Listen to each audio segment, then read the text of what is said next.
Hi friends, నేను మీ సాయి ప్రసన్నని. ఈరోజు మన ఛానల్లో కార్తీక పురాణం 2వ అధ్యాయం గురించి తెలుసుకుందామండి. అంతకంటే ముందుగా మన ఛానల్ని ఎవరైనా ఫస్ట్ టైం చూస్తున్నట్లయితే సబ్స్క్రైబ్ చేసుకోండి. సో ఈరోజు మనం చేయవలసిన ముఖ్యమైన పనులు, ఈరోజు కార్తీక శుద్ధ విధియ, ఈరోజు యమద్వితీయ పర్వము. ప్రతి మానవుడు తన తోబుట్టు ఇంటికి వెళ్ళి ఆమె చేతి భోజనం చేయుట, ఆమెకు కానుకలొసంగుట శ్రేయోదాయకం. తోబుట్టువులు లేనివారు వరుస తోబుట్టు ఇంటికైనను వెళ్ళవలేను. శుక్లాం భరధరం విష్ణుం శశివర్ణం చతుర్భుజం ప్రసన్నవదనం ధ్యాయేత్ సర్వ విఘ్నోపశాంతయే. శ్రీ స్కాంద పురాణాంతర్గత కార్తీక పురాణం ద్వితీయోధ్యాయ ప్రారంభ. ఓం కార్తీక దామోదరాయ నమః. సోమవార వ్రతమహిమ. జనక మహారాజా, కార్తీక మాస మహిమ విన్నవారికి మనోవాక్కాయ కర్మల నుండి మోక్షం కలుగుతుంది. కార్తీక మాసంలో సోమవార వ్రతం ఆచరించేవాడు పరమశివుని అనుగ్రహానికి పాత్రుడై శివ సాయుధ్యాన్ని పొందుతాడు. కార్తీక మాసంలో చేసే స్నాన దాన జపాదులు అశ్వమేధాది యాగ ఫలితాన్ని ప్రసాదిస్తాయి. ఈ వ్రతాన్ని 6 విధాలుగా చేయవచ్చు. అవి: 1 ఉపవాసం, 2 ఒంటిపూట భోజనం చేయుట, 3 రాత్రి మాత్రమే భోజనం చేయుట, 4 తాను అడగకుండా ఇతరులు పెట్టింది తినడం, 5 స్నానం, 6 నువ్వులు దానం ఇవ్వడం. శక్తి ఉన్నవారు పూర్తి ఉపవాసం చేసి శివునకు అభిషేకం చేసి తులసి తీర్థం మాత్రమే తీసుకొని మరునాడు అన్నదానం చేసి తర్వాత భోజనం చేయవచ్చు. అందుచేత ఉపవాసం చేయగలవారు ఉపవాసం ఉండడం అన్ని విధాలా మేలు.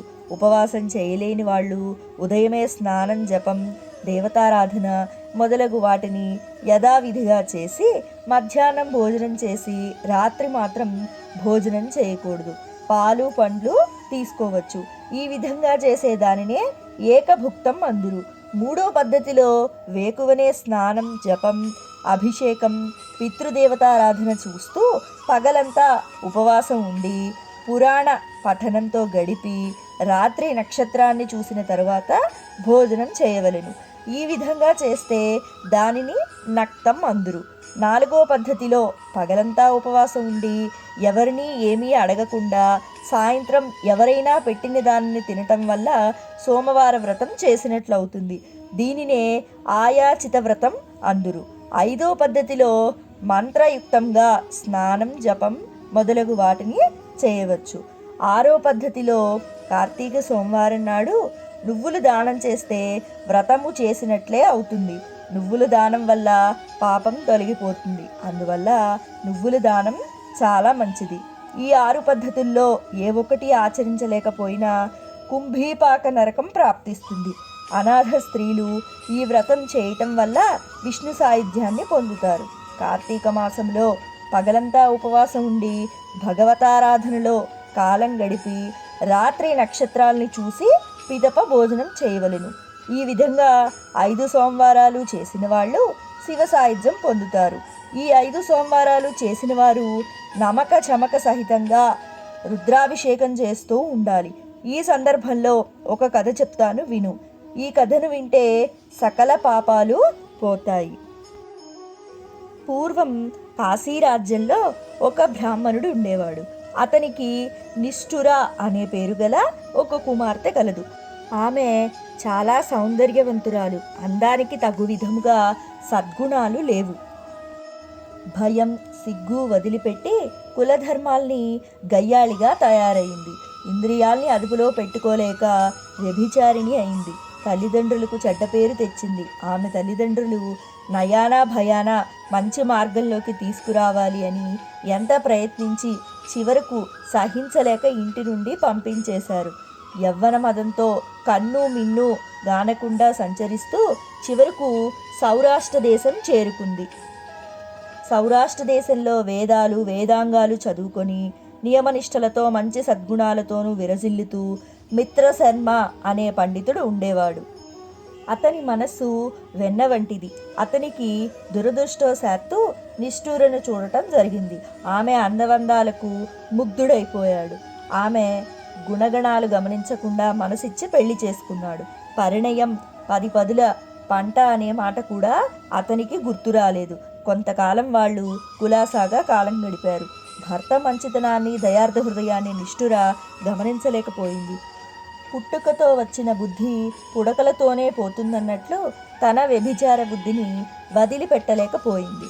ఆమె ప్రవర్తన అత్తమామలు భరించలేక కొడుకుకు చెప్పారు.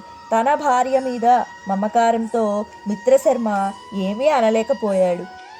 అభిమానం అడ్డు రావడం వల్ల ఇక చేసేదేదీ లేక అత్తమామలు ఇల్లు విడిచిపోయారు.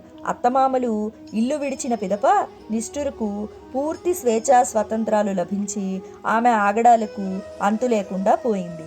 ఆమె చేసే పనులు భరించలేక భర్త ఒక మాట అంటే ఆమె తిరిగి మాటలంటమే కాకుండా దండించేది. తనను ఎంతో ప్రేమగా చూసుకుంటున్నాడనే జ్ఞానం, దయ లేక భర్తను చిత్రహింసలు పెడుతుండేది. ఆ బ్రాహ్మణుడు పడరాని పాట్లు పడుతూ గృహస్థ ధర్మానికి ఎక్కడా లోపం వస్తుందో అన్న భయంతో ఆమెను విడిచిపెట్టలేకపోయాడు.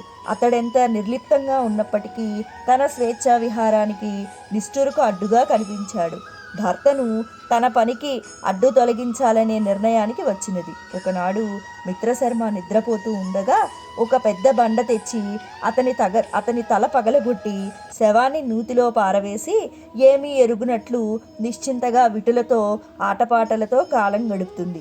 వ్యభిచారాన్ని వృత్తిగా పెట్టుకున్న నిష్ఠుర తన అండదండల కోసం కొంతమంది స్త్రీల మనసును కూడా విరిచి చేసి తన దారికి తెచ్చుకుంది. ఆమెలో మంచి గుణం ఎంత వెతికినా కనపడదు. ఇతరులని నిందించడం ఉగ్గుపాలతో వచ్చిన విద్య అయింది. కలలో కూడా భగవంతుణ్ణి తలచడం కానీ గుడికి వెళ్ళడం కానీ చేయలేదు. భూత, దయ, పశ్చాత్తాపం ఆమెలో కనిపించవు. విద్యావేత్తలను, పండితులను వెక్కిరిస్తుంది. కొంతకాలానికి ఆమెకు ముసలితనం ప్రవేశించి అనారోగ్యానికి గురి అయింది. విటుల రాకపోకలు తగ్గిపోవడం వల్ల సంపాదన కూడా తరిగిపోయింది.